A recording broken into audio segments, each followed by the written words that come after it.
Hello, everyone, and welcome to the American Scouser TV's Premier League pre-match show, Liverpool versus Aston Villa. And I think we're a little bit speechless because we're a little bit dumbfounded because we just can't believe what's happening right now around the Premier League. But we will get to the other results. We will get to all the talking points. But before we do, say hello to my co-host today. Brian, how are you, my friend? Doing fantastic. Tell the listeners and the viewers watching us today exactly what you were responsible for trying to do all afternoon.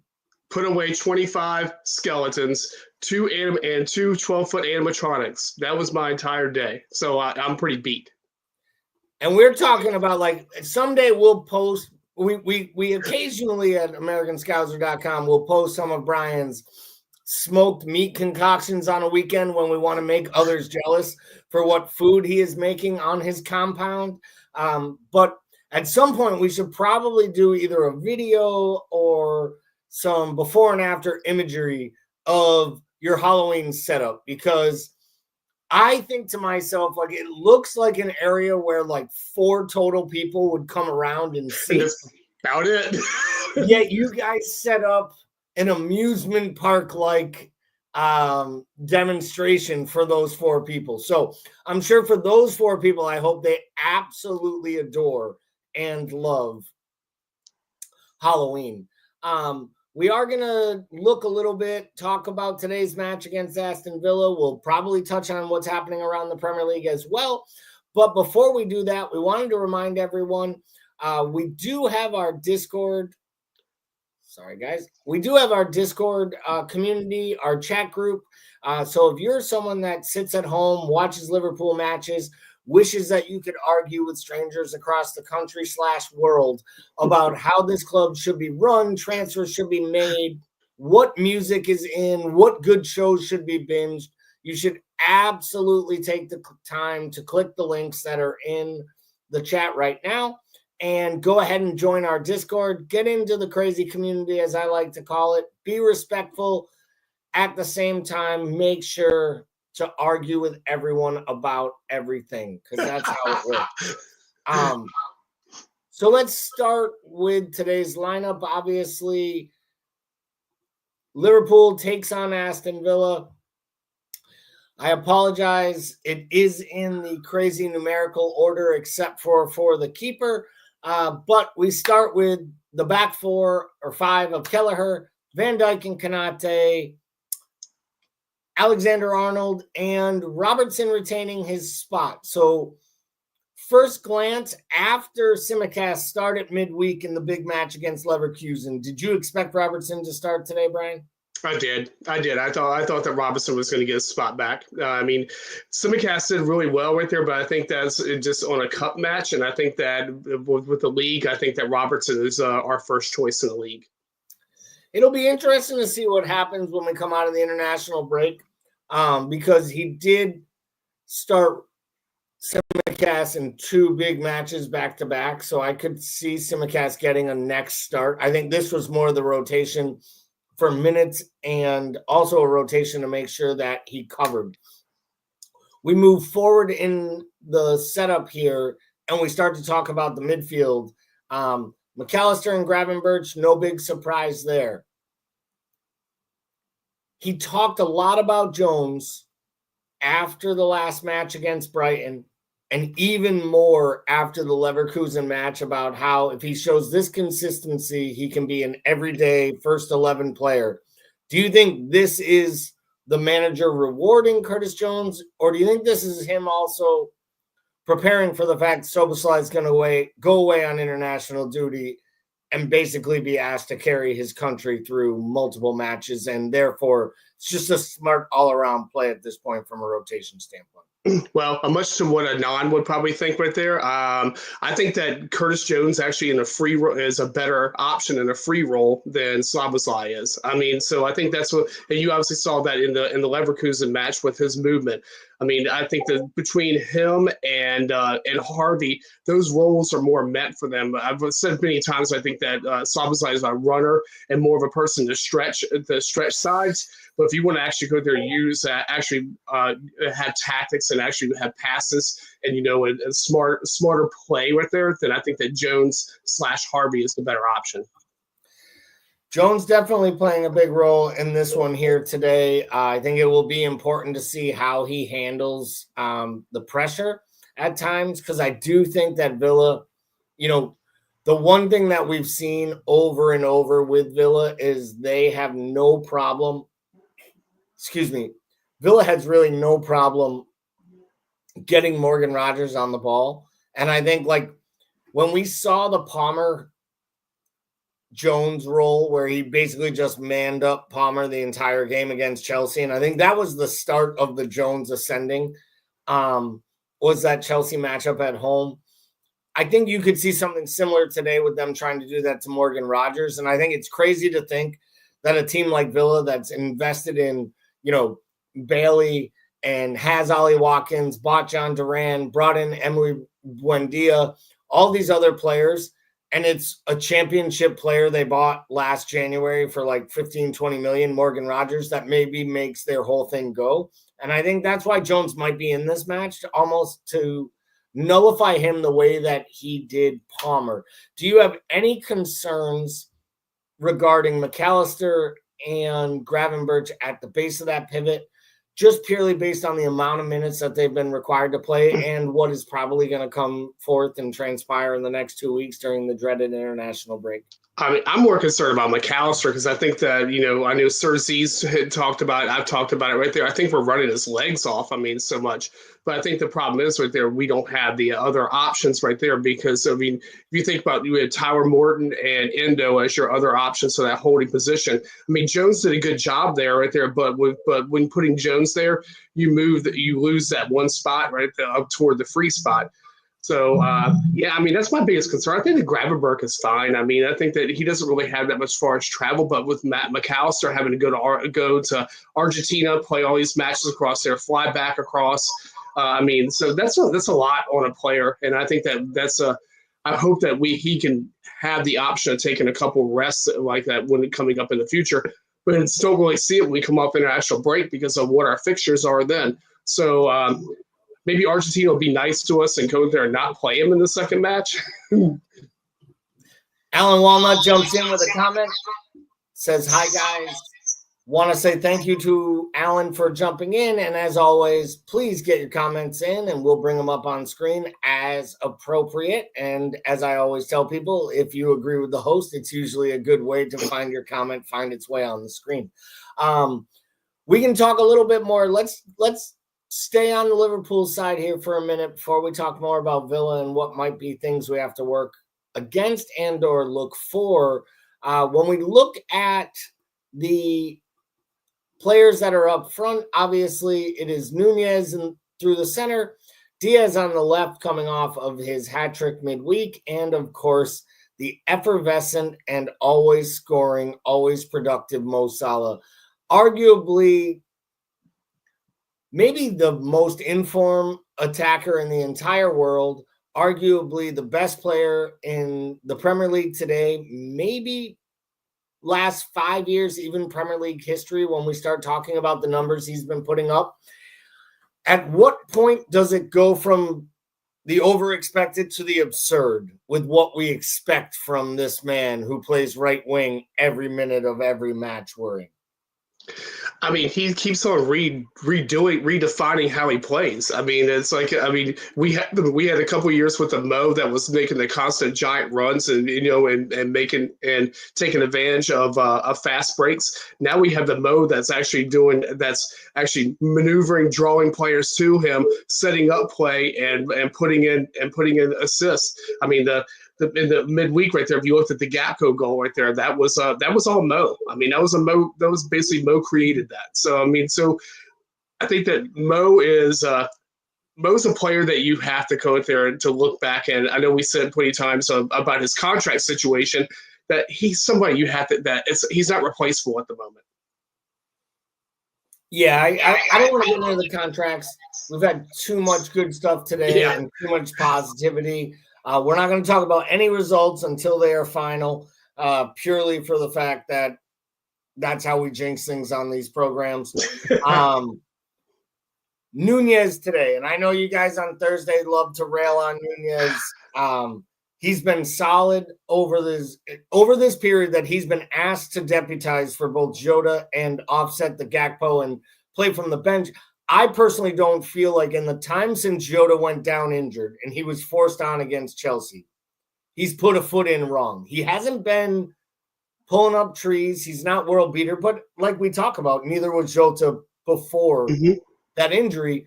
Jota was doing a job to make others around him better. I think Nunez has picked up the mantle and done what the managers asked. Do you think this is starting to look like a system where the manager wants his number 9? Almost like Bobby was asked in a different way to do dirty work, make runs, and pull defenders. So his 2 wide guys, whether it's Gakpo, Diaz, or Mo, regardless of the player, is actually the focal point of the offense, because I'm starting to think that's why the manager hasn't said a negative word about his striker who's not scoring and who's also not taking a lot of shots on goal. But they're also not forced opportunities. He's creating opportunities out of possession. So are we, I guess in the long way, are we starting to see the maturation of Darwin Nunez? And if this Darwin Nunez puts in this much effort, gives the fans this much joy, and creates opportunities for his teammates, can we overlook if he doesn't score 20 goals as long as he's part of 20 goals? Like we've always said on Thursday night, we really, we always like Nunez's work rate. I mean, you cannot knock him for constantly moving and moving and moving. He's constantly doing that. I mean, I think the biggest thing we've always said right there was not getting a shot on goal. I mean, the shots on goal. But if that's what Slot's expecting him to do, then I'm all for it. But it also goes the same thing if you looked at midweek right there with Diaz, where Diaz came there and actually was a focal point though of the offense versus setting up play right there, where we've been gone with setting up with Diaz or setting up with Gakpo, whichever one we have on that left hand side. So I mean, it may just be right there that Slot's just being a tactician and going there and using the players that he knows what their strengths to his advantage. And Nunez's advantage right there is making these runs, drawing players, and setting up play.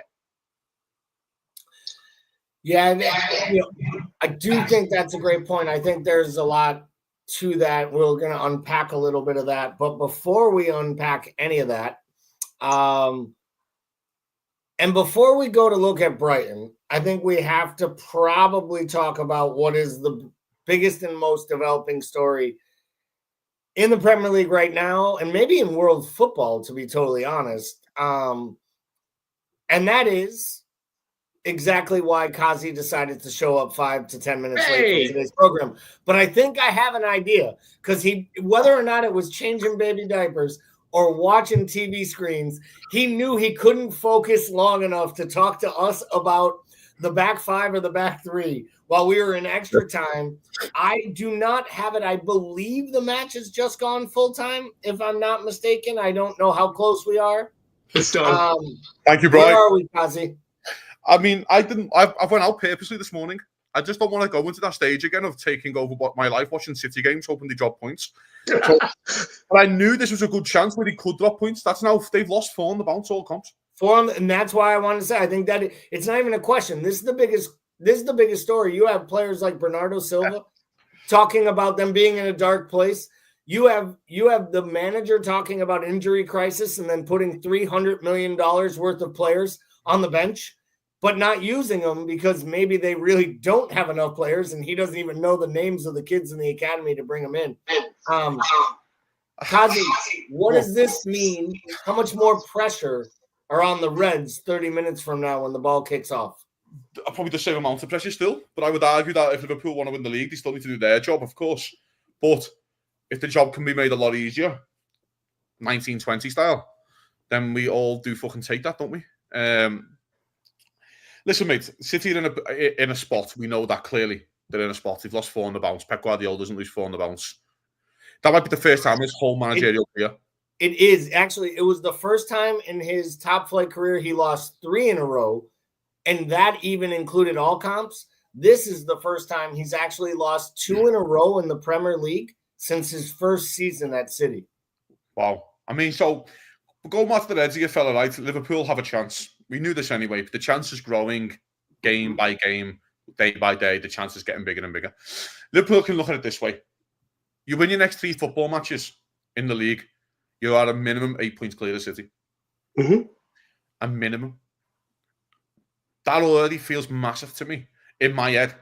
Never mind what Arsenal do. Arsenal will finish anyway. They're shite. They're out. And you get into the stage where you don't want to talk about 1920 because it's such a unique thing to happen that Liverpool wins 26 out the first 27 games. But we do have that weekend, which we felt it last week. I don't know about you guys, but I felt that last week with the Brighton game, where that was the Villa weekend of when we won the league. That was the 2-1. That was Mane's header on the flick. And then the week later, people forget, by the way, that weekend, for some context for the other fans here, right? I think Liverpool were 2 points clear going into that game. I think if Liverpool lose that game, I think City are about to win. Liverpool win the rain, go 5 points clear, then beat City the week later, go 8 points clear, and it's all but over. It's all but over. Liverpool go 3-1. I think Fabinho scores, doesn't he? And it's all but over. The league season. It feels like that already in a weird way. But Liverpool are playing a team who haven't won a 4 at all. And I'm a big Villa fan, in terms of like how they play. And I love the team and stuff like that. But I do think they are, back to our game at least, that the fixtures are starting to pile up for them a little bit. Mm-hmm. And the squad depth isn't as big as what they'd like. It's a perfect segue. We were just about to get to actually talking about it. Let's talk about the Villa lineup themselves. To me, it's weird. Is that weird to you guys? Because that looks like to me he's playing Konza right back. And I thought Konza's been really good this year because I don't think Carlos can do a job. He is playing Konza at right back in this situation. I personally think when they signed Diego Carlos and I saw him coming out of Spain and there were, at that time, people were all excited about him going to bigger clubs. You were like, oh, Villa's getting a little bit of a coup here. And we know that Emery knows this league, so he's getting a player he thinks can do the job. And then he got there and he did do his knee right away, and that was, it knocked him back. It was Gerrard. It was Gerrard. He's never looked like the player. Gerrard was the manager then, but when he came back, you thought he's going to kick on now, and he worked his ass off trying to get himself to Fulham, and then they went and signed Anderson and said because I think he knew he wasn't good enough to get past Pau Torres, a healthy Tyrone Mings, or even Kwanzaa. And that's crazy. That's my point. I don't think his level is what we all thought it was. I think he will struggle today. If I were Nunez, I would be trying to run off him. I'd be trying to work off him the entire match. And I don't like Kwanzaa in the right back position. This whole thing of the new age football manager who has decided that it is best to just play your backup center backs at fullback instead of just playing fullbacks around this league is a whole other piece of thing that's going to be interesting. Gerrard Houllier was doing that 25 years ago. Gerrard Houllier was playing 4 centre-halves 25 years ago. This is not like a fucking revolutionary thing when Liverpool had Marcus Babbel and Jamie Carragher playing fullback. Mm-hmm. You know what I mean? With Hippier and Honcho. That was just the standard way to go. So, but going back to this main night, I feel sorry a little bit for Villa here. Because what just happened in that Brighton game and the timing of this match, Liverpool could be playing the fucking Monsters. It won't matter. They are getting it. And I think the fans should know and should feel that.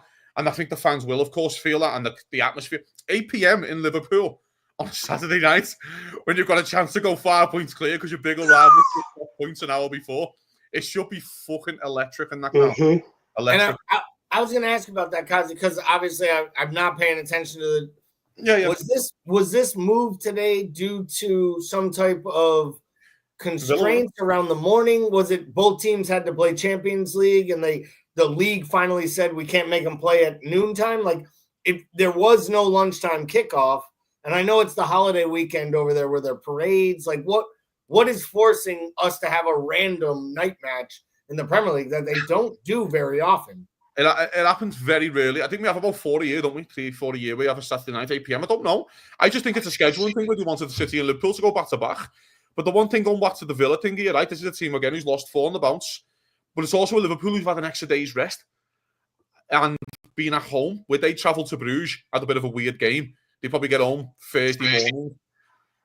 then you probably were doing recovery day on Thursday, train Friday, back into the Reds on Saturday. I just feel like at the time for them to actually go through what they would like to do, it just isn't there. And for Liverpool, I just think the way we're playing at the moment, and for Villa, I just think the timing's all wrong.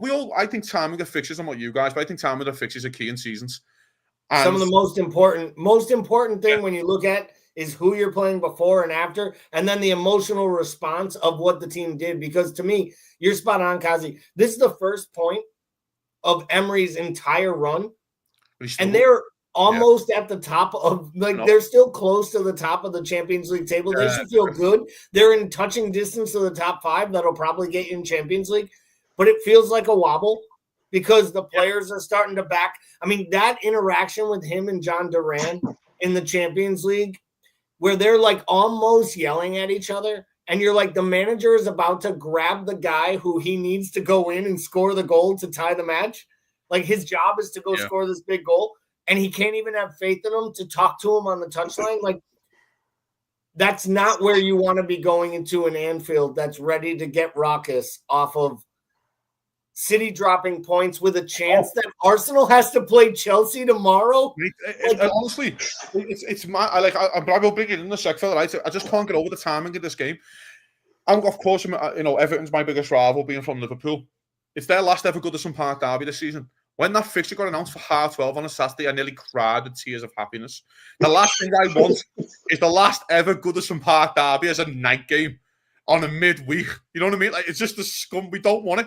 The last thing for Villa right now, everything's just going against it in terms of the timing of the fixture, your form right now, what just happened in the City game, the way Liverpool are playing.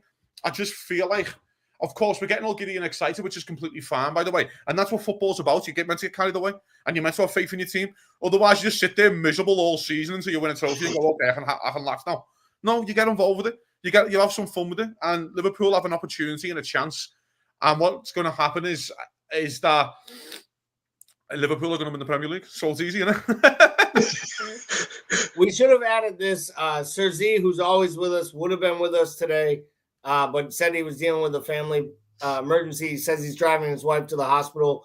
So we should all pray for 2 different things. One, we should pray that Sir Z's wife and everything in their family works out well, because that's what we do first and foremost. 2, we should absolutely pray for everyone at that hospital that Liverpool is up 3-0 in the first 5 minutes, because there's a good chance he's going to have someone tell him that they're going to strap him to a table and check his blood pressure. He'll be in a hospital if this match doesn't go well. They'll be giving him oxygen as he's taking care of his wife who needs oxygen. But he hates being superstitious, but then wears a tin hat to every single one of our programs. He's the only person who is more in touch with the Illuminati than a non. But then says we're going to win 3-0 every single game, so it's fantastic. Every time. Sometimes it's 5-0 until he gets mad when 6 minutes into the match we're up 1-0 and he's like, nope, we're only winning 2-0. Gordo says keeping Mings in the bubble wrap, was hoping to watch him pick the ball up a few times. I just mentioned Tyrone Mings because he had passed over Diego Carlos under 2 different managers 2 different times. So that was kind of the thing that made me think maybe he's not hitting his top form. So Brian, I'll throw this one over to you. When it comes to Villa, I mentioned Rodgers earlier and how they kind of run things through him, and kind of the way that Chelsea does Palmer. He moves all over the pitch and makes the big driving runs and then creates off of his counter plays. Do you think that has something to do? Like, Jones did such a good job against Palmer in that Chelsea match that maybe that's the man-to-man kind of mindset? Because I genuinely, to Kazi's point, I thought we would see Szoboszlai starting in the 10 role or in that midfield role here in this match. Is this about rotation? Is this about the form that Jones is in and rewarding players because the manager wants to make sure players know that if they're putting in the shifts, he'll give them the minutes? I mean, I thought the Szoboszlai was going to start the number 10 in that 10 spot today too, just with the rotation. But I'm good with Curtis Jones there. As far as like Rodgers goes, I think Rodgers has been found out a little bit. I mean, his I think that during the beginning part of the season, he was kind of like on a little bit of a tear. But I think that like of the last couple of matches, he's had a little bit of anonymousness kind of going with him.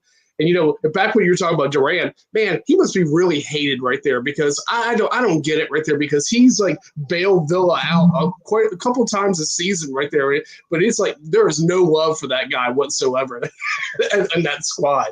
I'm a firm believer. I'm a firm believer when it comes to football, when it comes to sports, when it comes to any team or group, right? There are bad apples and there are ones that you smell out the moment they walk in. They can be the most talented. Like there was that year Balotelli was so good for City. He scores the winner in the league. He scores all the goals, the why not me shirt. They weren't mad he was on the pitch contributing at the end, but I don't think they were genuinely that frustrated or upset when he left the club because he created more problems than he started. And I think that's kind of what John Duran is. I think he has a lot of talent. But here's another guy who was angling all summer long to becoming West Ham's problem. And if he were there, he might be scoring goals. But they might get to the point of May where they were like, what did we do? We spent $30 million on a guy who's just not worth it.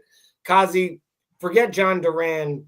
When you look at this Liverpool setup going forward today, Darwin Nunez, Diaz, Mo, we talked about it a little earlier right before you joined. What do they need to do to break down that defensive back line? How do you see this one happening as far as us going forward? Where does the attack start and where does it focus from? I don't think it starts from them three. I think it starts from the midfield like always. But the Jones thing is interesting again. I wanted Jones to start away at I wanted Szoboszlai to start away at Arsenal. We all felt like the manager made a mistake. I think every fan felt like that. But the one thing for the Jones argument is I think we know what Unai is going to come in and do. He's going to come in and sit in. And then the best Szoboszlai's biggest strength is running into space with his power, with his strength, with his size, and really quick, powerful runs down the press. But it might not be that type of game. It could be a game where Liverpool have 70% of the ball, and you need that little tricky, intricate play in around the midfield in the 10 area to play that pass. Like, for example, the pass that he does for Diaz midweek. And you could have that kind of role coming on. So maybe that's what the manager's thinking. And again, that's where the midfield. That's why midfield, of course, roles are so important. But come back to I don't. Again, I just keep thinking about because it does matter. The Brighton result matters now. It matters to everything what's about to happen. I think it'll be like a Champions League night. It'll feel like a semi-final of a Champions League along with Anfield. I think that's what it's going to feel like. I think the fans will know. We ain't letting you get out. We ain't letting you have a slow first half anymore, lads. Like, there ain't no slow fucking first half. But you've been getting. This needs to be. This is almost one where I actually wish. I kind of hope Villa wins the coin toss and does the stupid thing and spins us around and makes us go to the cop in the first half. And we're up 4-0 at the half. And Nunez is literally dancing in front of the corner of the cop and just going crazy. How great would that be?